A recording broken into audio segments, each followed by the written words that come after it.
you today? I hope you're fine. I'm okay. Aujourd'hui, on apprend à parler avec le prétérit en be plus ing.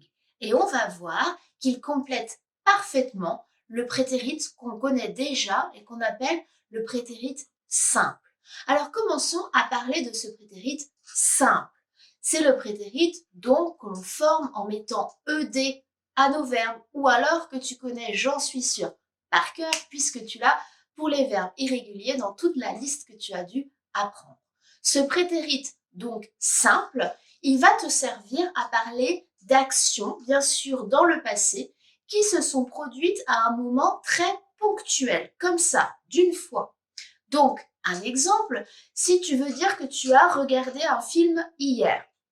Le hier montre bien que c'était une action ponctuelle dans le temps. C'était hier. Tu vas dire I watched a movie yesterday. Si tu veux dire que tu as vu un homme hier. I saw a man yesterday. I read a book last week.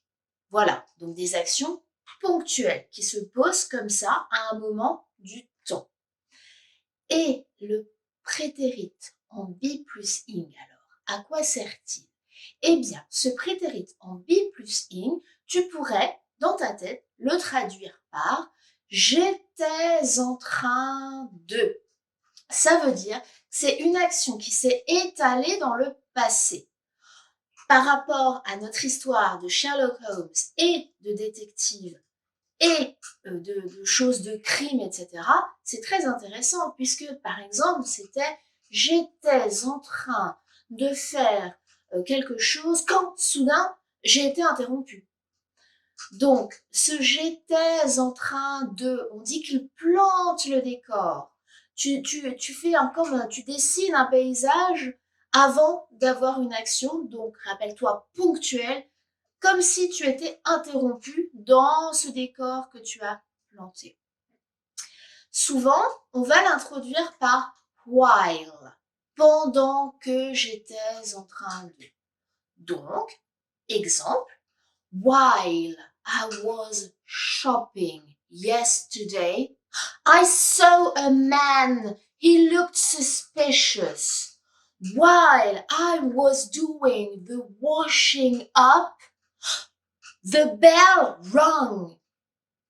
While I was sleeping in the middle of the night, I heard a terrible noise outside. While I was doing my homework, my mom called me. It was time to go outside. Donc, on résume tout ça. Tu fais le prétérit en be plus ing avec le prétérit donc du verbe be, was ou were. Tu penses à cette phrase « j'étais en train de ».